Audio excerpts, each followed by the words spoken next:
Hey, you guys, I'm Crystal Sherelle from Indie Artist School, and today I want to shatter the myth that being a musician means you have to be a starving artist or that you have to suffer for the craft and die for the art.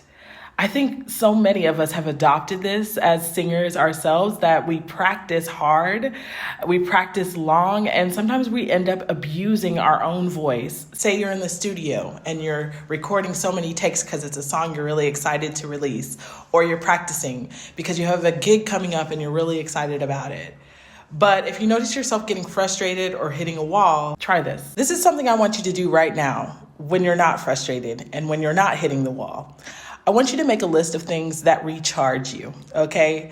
They could be the most basic of things like a good night's sleep, a sip of water, a breath of fresh air, petting my cat. Whatever it is for you, make a list of all of those things.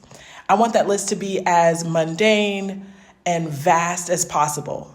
Once you have this list made, I want you to save it on your phone or something that you always have access to. And the reason why I want you to do this is because in the moment of frustration, sometimes we can't think straight, okay?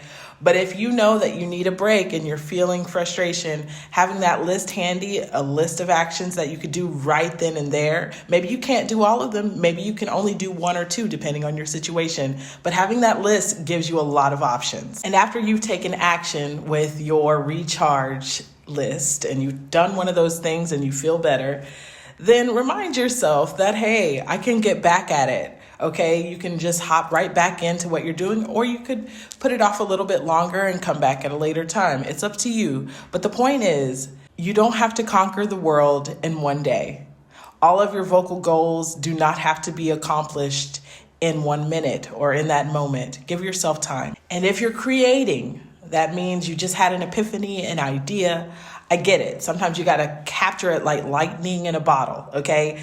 So what you can do, instead of saying you got to set up everything and get it all out, you could do rough drafts of it. Write what you're hearing, humming what you're hearing in your mind as you're writing a song in your voice notes or something like that. It doesn't have to be the full package, just enough to capture the idea. So I want to know, what are some things that recharge you? And does it help you get back on track? Let me know in the comments. And until next time, happy singing.